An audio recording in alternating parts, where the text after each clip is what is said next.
1962 Ford model lineup consisted of the Falcon series, followed by the Fairlane series, which was broken down into Fairlane and Fairlane 500. Galaxie series at the top, which was the Galaxie, Galaxie 500, and Galaxie 500 XL. Thunderbird.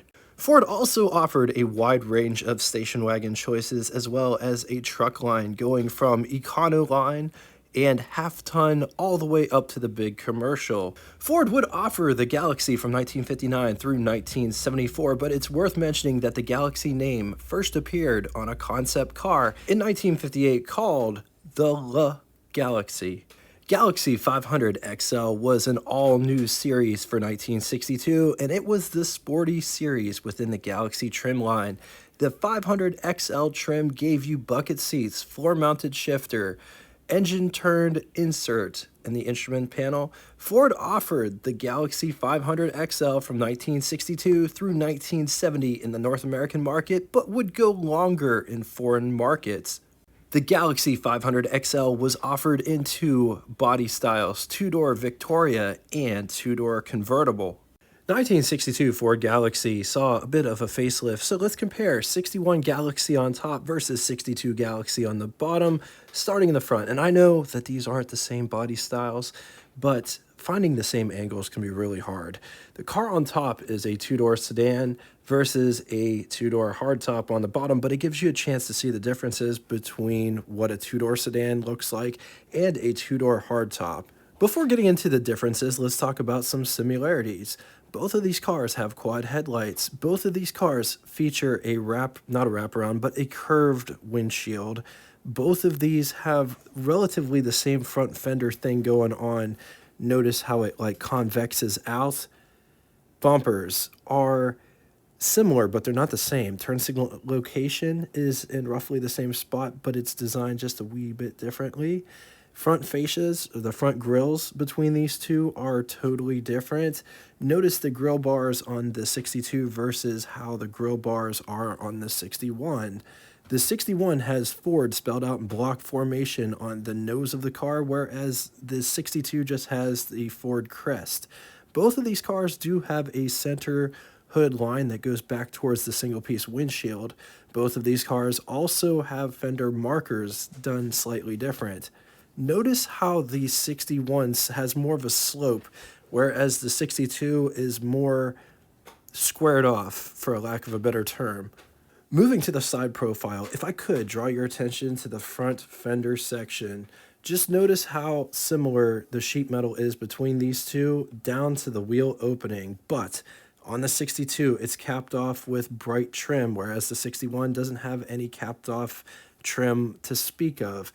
The 62 also has the trim going in the rocker section as well as over the rear wheel opening, and then it continues out the back, whereas the 61 doesn't really have that. 61 has Galaxie on the front fender, whereas Galaxie script was relocated to the rear quarter on the 62.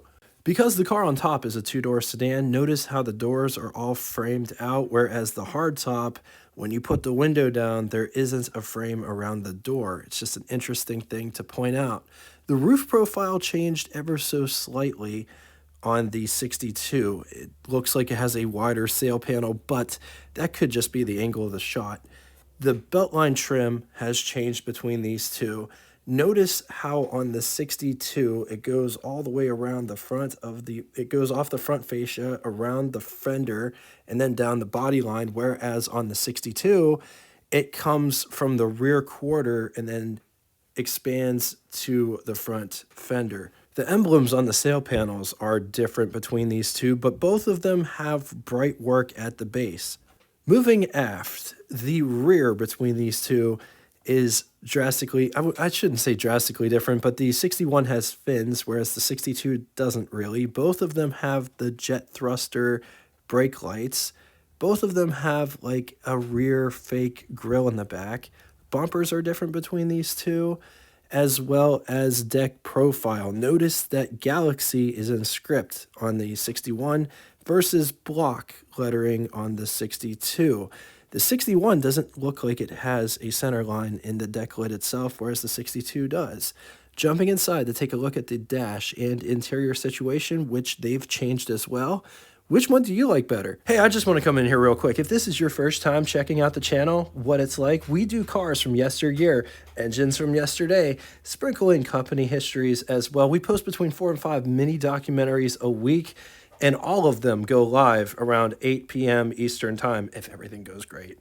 If you dig automotive history, do me a favor, subscribe and hit the bell icon next to it to never miss a video. On to the specs: 209.3 inches long, 79.2 inches wide, 33.3 inches tall. This car rides a wheelbase of 119 inches. It weighs 3,625 pounds. Price: $3,106, which would be equivalent to you spending $33,061.93 in the year 2025. It's important to note that that was basement price. Everything was optional on these cars. Total 1962 Ford production was 722,647 units, of which 386,192 were the Galaxie variety. Galaxie 500 XL two-door hardtop was 28,412 units. Moving on to engines, which there are a plethora of different engines to choose from, starting in the proverbial basement with the 223 mileage maker overhead valve 6, 3.7 liters. It was good for 138 horsepower at 4,200 RPM, 200 pound-feet or 271 newton meters around 2,400 RPM with a bore of 3.62 inches and a stroke of 3.6 inches. Compression 8.4 to 1. There was a bit of conflicting information as to whether or not the Galaxie 500 XL got the mileage maker 6 or the 221 cubic inch displacement overhead valve V8 3.6 liters, which was good for 145 horsepower, 4,400 RPM, bore of 3.50 inches and a stroke of 2.87 inches. Compression was 8.7 to 1 with 5 main bearings. When researching this episode, some sources claimed that the Galaxie 500 XL came standard with the 292 cubic inch displacement Y-block V8, 4.8 liters. It was good for 170 horsepower, 4,200 RPM, 279 pound-feet, or 378 newton meters at 2,200 RPM with a bore of 3 3/4 inches and a stroke of 3.30 inches. 8.8 to 1 with compression ratio, 5 main bearings. When backed with a manual 3-speed, 0 to 60 could be had in 11.3 seconds, theoretical top speed of 101 miles per hour while achieving an average of anywhere between 13 to 15 miles to the gallon. 352 cubic inch displacement from Ford's FE engine family, overhead valve V8 5.8 liters. It was good for 220 horsepower at 4,300 RPM, 336 pound-feet or 456 newton meters around 2,400 RPM with a bore of 4 inches and a stroke of 3.5 inches. Compression was 8.9 to 1, 5 main bearings. When backed with a 3-speed manual transmission, 0 to 60 could be had in around 9.2 seconds. Theoretical top speed of 110 miles per hour, perhaps more. Average fuel consumption 10 to 13 miles to the gallon. Up next, 390 cubic inch displacement, also from the Ford FE engine family, overhead valve V8 6.4 liters. It was good for anywhere between 300 to 340 horsepower, around 4,600 RPM, 427 pound-feet or 579 newton meters, around 2,400 RPM, with a bore of 4.05 inches and a stroke of 3.78 inches. Compression could be anywhere between 9.6 to 10.5 to 1. When backed with a 3-speed manual transmission, 0 to 60 could be had in 6.9 seconds. Theoretical top speed of 117, perhaps more, miles per hour. Average fuel consumption was anywhere between 9 to 11 miles to the gallon. Moving on to the biggest and baddest engine that Ford had on offer for the 1962 Ford Galaxie 500 XL was the 406 cubic inch displacement overhead valve V8, also from the Ford FE engine family, 6.7 liters.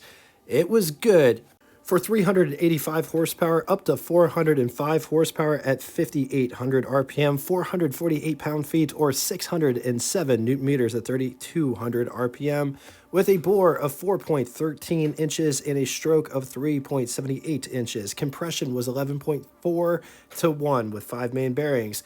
When this beast of an engine was coupled to a 4-speed manual transmission, 0 to 60 could be had in an impressive 5.9 seconds, with a theoretical top speed of 140 miles per hour, perhaps more, with an average 8 to 10 miles to the gallon.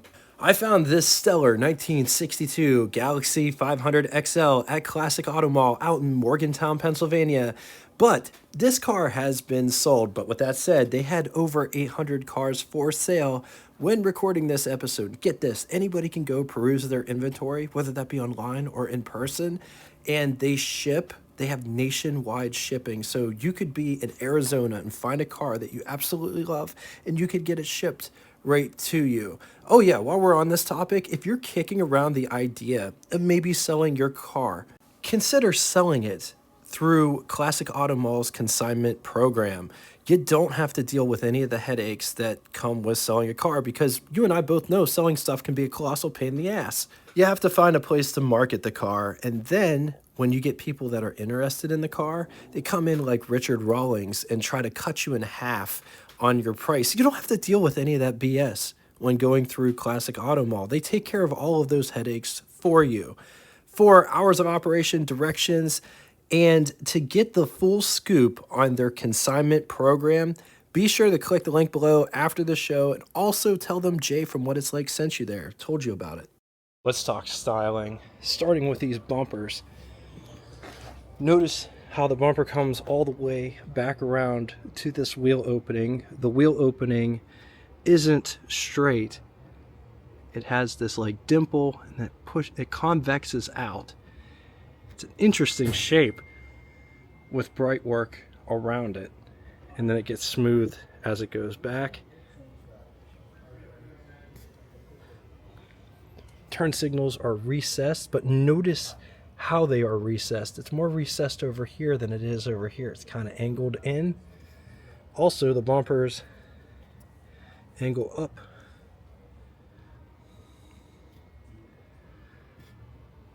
Man, the bumpers have a lot of stuff going on, but they're just small, fine details. Notice how this part curves up ever so slightly. Bright bezels around the headlights. This part of the grille here is just painted, and then there's a little slits there and a slit there. You got bright trim coming off the fender. Notice how it's channeled here. Fender markers with these, it almost looks like a brass bulb, but I don't know if that's actually brass. And then there's just this line going up to it, and the line continues down the fender. Check out the bright and the black painted parts in the grille. This bumper doesn't have any bumperettes or overriders. It does have a bullseye in the front there.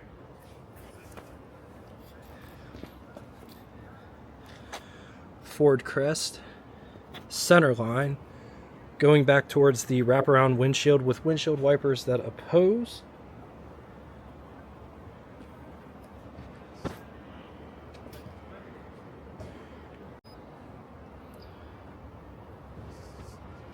Better look at this fender profile and this wheel opening situation. Look at how this is elongated. It's an interesting wheel opening situation. It's also flared. This one has the legendary 406 in it.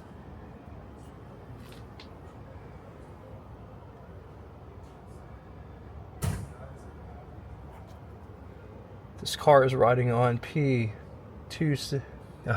Yes, P2. This car is riding on P21570R15 R16s. They're R16s. BF Goodrich radial TAs. This car has rocker trim that runs the wheelbase of the car in between the wheels, as well as a beltline trim that goes all the way back, and it starts off small and then it fans out, getting minutely wider as it goes back. External cowl, windshield wipers that oppose. Better look at this curved windshield with the bright trim at the bottom, trim going up the sides. This looks like stainless. Side mirror is mounted to the door itself. Just look at how that is designed. This car does have drip rails, which dams it in the front here, and then it goes the cabin of the car. This has a nice formal style roof with bright at the base.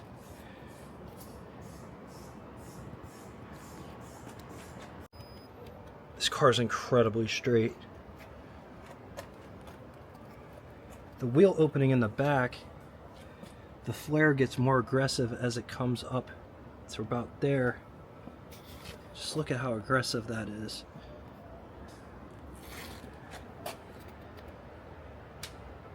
Galaxie with nice bright trim at the bottom. The deck lid has a center line going back towards the single piece back glass. Man, look at those brake lights. They look like jet thrusters. The bumpers back here are totally different design than the bumpers in the front. How it curves down to let this tail light sit where it's sitting. It's got this rear grille, 500 XL. Galaxie spelled out in block formation on the rear deck lid. Better look at that center line.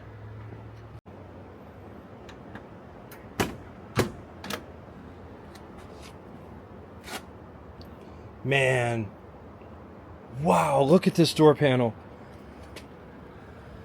It's got all this bright and carpeting down here with bright bars separating the different materials. It also has lights so that if your door is opened on the street, people can see that your door is open on the street. They'll probably still hit you anyway because nobody moves out of the way anymore for anything. Man, just look at this texturized effect. Armrest itself.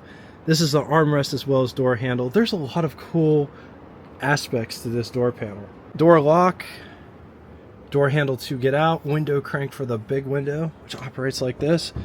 Because this is a hardtop, it's all framed out, nice quality, and just look at how thick that is.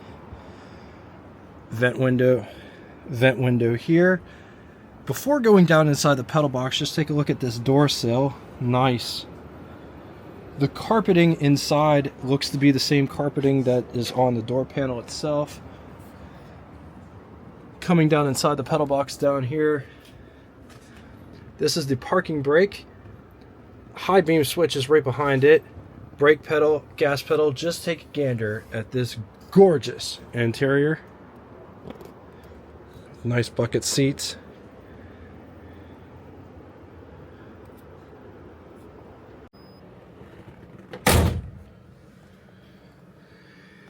Here's what over the hood would look like.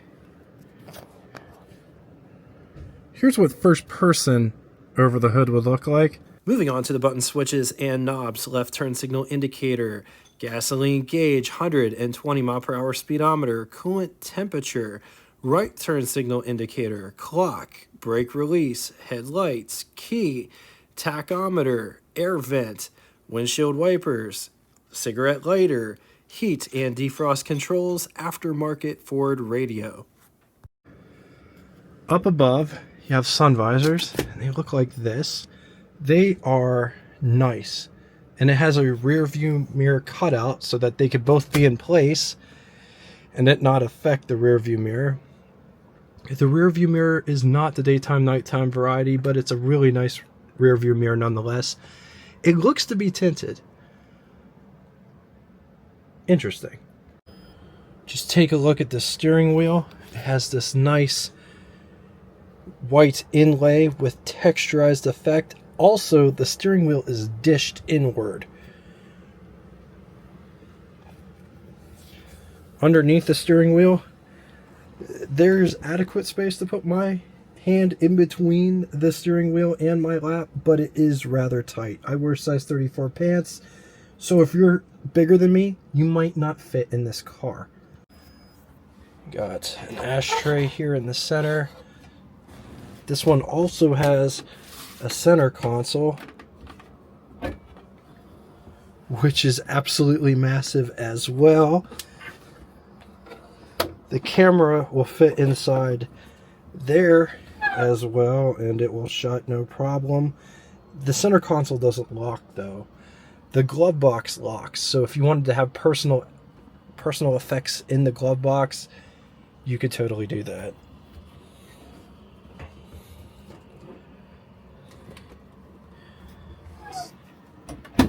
Just check out, I love that texturized effect. Drive modes read park, reverse, neutral, drive second, drive first, and low. On to the glove box test. Here is our test subject. Here is my hand for reference. Here is the glove box in question.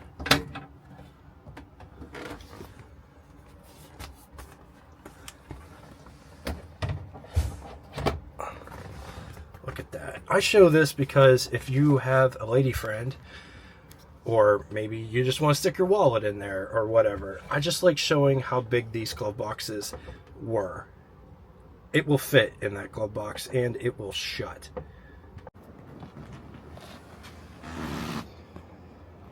So just take a look, all the bright work on the back of the chair, back of the seat. That is how much space you have to get back there. Also notice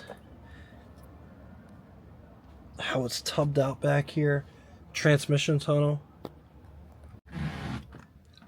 Here is what the front looks like from the back. Let's take a quick gander at the greenhouse or the pillar to glass ratio. It is nice in this car, nice and airy. That's what visibility looks like out the back from the back seat.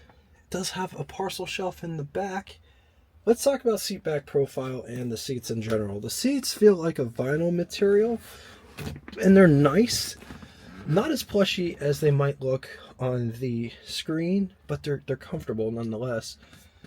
The seat does recline a little bit. Seat back does dip down back there, but it's not uncomfortable. The seat bench is a good size. It's not too big, so that means that you have plenty of room back here. I'm 6 foot. I'm 6'2", and I have absolutely no problem with the seat in front of me. Let's talk about creature comforts. Check out the panels back here. They didn't skimp out. They're nice. They're just as nice as the ones in the front. You have an ashtray as well as armrest on the door panel itself. The windows do go up and down. They operate like this.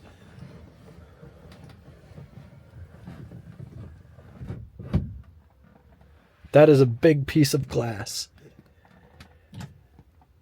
Coat hook, as well as dome lights in center, and there's another coat hook over there. There is not an armrest or a rear speaker on this one. There might have been an option for that. Coming to the under the hood section, the hood release is right here in the center, right underneath the Ford crest.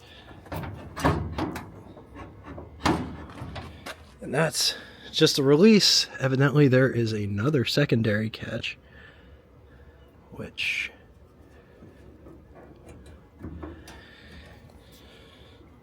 there's a gold J hook.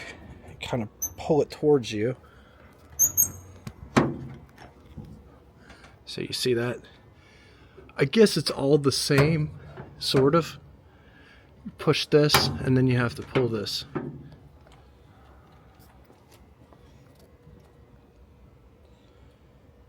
Oh man. Talk about seeing an absolute legend. This is my first time witnessing a 406 under the hood of any vehicle. Wow, what an engine. Distributor here in the front. It's got a single belt system, which we'll get to in a minute. Oil filters right down there. I love how accessible everything is. And I say that a lot, but modern cars just suck. You can't get to anything. This one's got a single master cylinder, non-power brake booster. The steering shaft comes out just underneath it, goes into the steering gearbox there. Oil dipstick right there.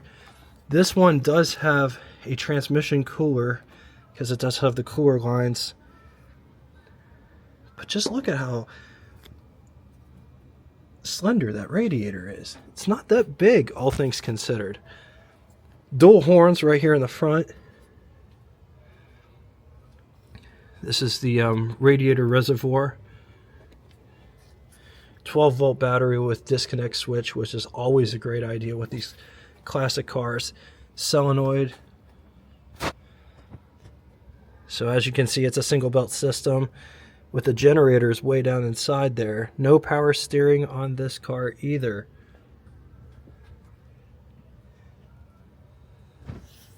On the positive side, great looking car with a stellar interior, bucket seats in the front, large center console that you could store a lot of stuff in, floor shifter, wide range of engines to choose from. Against it, higher horsepower engines like to drink high octane gasoline. All right, now it's time for Would You Rather. Two scenarios today. In the first scenario, would you rather have a 1962 Chevy Impala or 1962 Ford Galaxie 500 XL or 1962 Plymouth Fury? I'm going to leave this here for a minute. If you need more time, feel free to pause the video. On to the second scenario, 1962 Dodge Polara or 1962 Ford Galaxie 500 XL or 1962 Pontiac Grand Prix. Once again, going to leave this here for a minute. If you need more time, feel free to pause the video. Now it's time for Name That Tune. First person to get both the name of the band and the song title correctly in the comment section will have their comment pinned to the top of it. Just for the record, nobody got Name That Tune yesterday either. So that one is also up for grabs as well as this one. Thank you all so much for coming out and watching this one. If you'd like to get in touch with me, shoot me a comment in the comment section below. I read and answer all comments posted.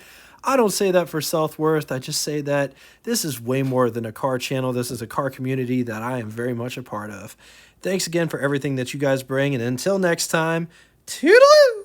Welcome to the after show. This part of the video doesn't have any sound or commentary, but it gives you the opportunity to see this car in its entirety. I was thinking about doing a whole episode like that because, you know, it's very disheartening whenever you hear people just say over and over again that my voice sucks and it sounds like AI, but I think that they're envious. I don't really give them the time of day, but, you know, what would be a better voice? Would it be better if I did that? Or would it be better if I sounded like Mickey Mouse the whole time? Thanks again, everybody, for watching. Until next time, enjoy.